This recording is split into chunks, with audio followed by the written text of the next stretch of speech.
this is simply amazing, Euphoric. We are in church here. Nice one. Yes. We're enjoying every bit of it. He's just amazing. And we can even feel the spirit in your words, you know. It's amazing. So, okay. Tell us about the challenges you've been facing, experiences, joys, you know, through your career. Wow, okay.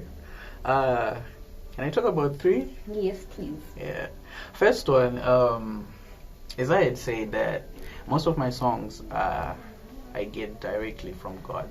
I would really be lying if I take any ownership or glorification to it, because I get from the song arrangement, from the lyrics, the idea of the song and all that. So when I get to a studio now, I already have a preconceived idea of how I want the song to go. Okay. Yeah. And because of, I think the industry, even gospel included, it has been so much diluted in the sense that people, we want to give people what they want to listen to. That's true. But then I already have something that God wants me to say and how He wants me to say it. So I get to the studio, I'm like, I want this song to go like 1, 2, 3, 4, 5. Then the producer will be like, no, but that's boring. That's not selling. That won't sell. We need to do this and this and this. So, up the beat up to make sure that people will be dancing and all that stuff. And I'm like, no.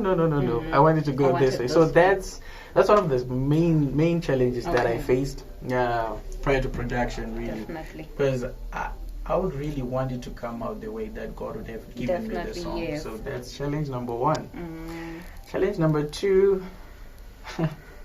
I hope my mom is not listening. It's been really difficult to find someone who understands your calling or your purpose, and someone who supports it, and someone who takes it as their own, really. Because I believe one of the main reasons why we are in relationships is to help each other fulfill each other's purposes. Yeah. So by being with someone who doesn't understand you or who doesn't know you, you start to really compromise a lot of things, this included as well. Yeah, to make room for whatever it is that the person will be coming in with. So that has been challenge number 2. Okay. And challenge number 3 came when I received my calling. It was a bit of a shocker to my family. Okay. Yeah, because I always wanted to be, I had my own dreams. Yeah, I had stuff that I wanted to do. I wanted to be a professional student. Okay. Do a degree, another degree, a master's until I get to. Okay, that's a professional student. Okay. Yeah. That's always been me. So when I finished my first degree, that's when I received my first calling. And then when I spoke to my family about it, I remember one of my sisters was like, "So isusu tinotonzwawo Mwari. How is it that havana kutiudzawo wakadi kutiudza tatabhadhara school fees, you know?" So there was that as well. But it's really been sort of like a collateral beauty to it, because all of it has been really directing me to the fulfillment or the full manifestation of this calling. Yeah. Okay, I think the beauty of it all is that, you know, we learn from our challenges. Definitely. And as you also are preaching, this is actually preaching, you now have even more to talk about, because there are some young ones out there who are also going through the same challenges. So we now have direction. I think what I would urge you and many other artists out there is that let your voice be heard.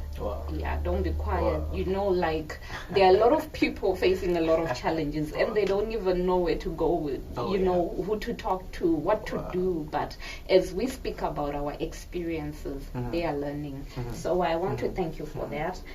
We are all learning. We thank God. We thank God, yes. So, okay. So where do you want to take your career? Where do you see yourself in the future? So, my music ministry is a bit it's more on the spiritual side. So forgive me for being all churchy and stuff. Oh no, don't even apologize.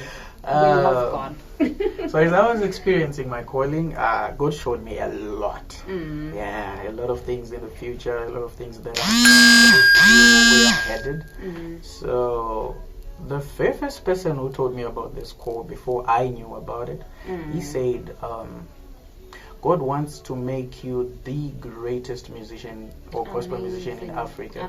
So that's where I'm headed. That's where I'm headed. That's amazing. Talk about anything that involves or that builds up to a great musician. That's where I'm headed. Wow. And everything that he has shown me, I'm just working towards that. Be it in Zimbabwe, in Africa, the whole world at large. I'm just going at it. Okay. And I'm going for it. That's amazing. Yeah. I tell you what. Yeah. Continue to hear God. Yeah. Because you already have it.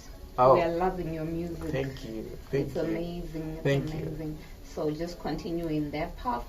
I'm sure it will take you there. It will take you there. Amen. So all right, it has been fun. Yeah.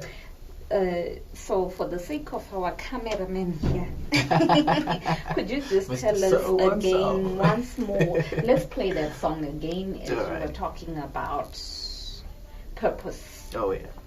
Just tell us about how you began working with Mr. Tizz, because this Purpose Rhythm, it was released recently, and we just want to bring in everyone who was a part of it. Yeah. So we just want you to explain your experiences, how you began to work with Mr. Chatama, how it came about and everything. Just give us like a brief summary.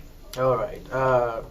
So Zango started out as my producer, but he has become a very close friend of mine and a mentor as well. I owe him a lot in my ministry, so much so that even the first music video that I did, he's the one that sponsored that one. All right. And the fact that I won an award in Atlanta, USA, for the Gospel Music Choice Awards. Amazing. And he's the one that pushed me to get into that. Yeah. Well done. And so I owe him a lot. Yeah.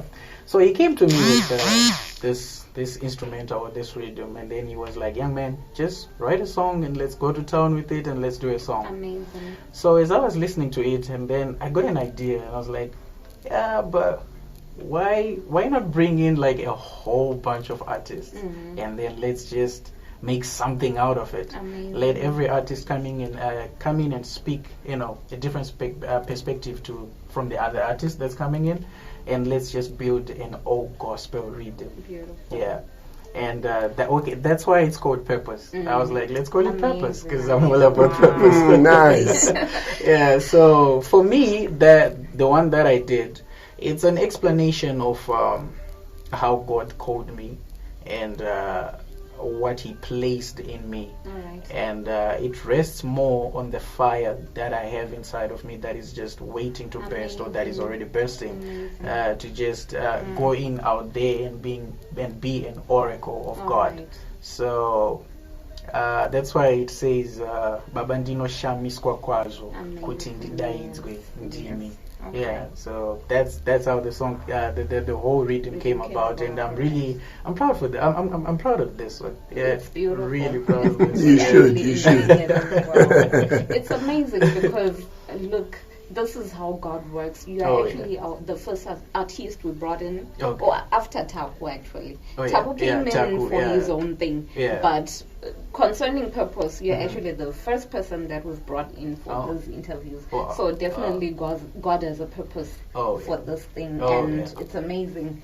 We really appreciate you, Euphoric. I actually wanted to ask you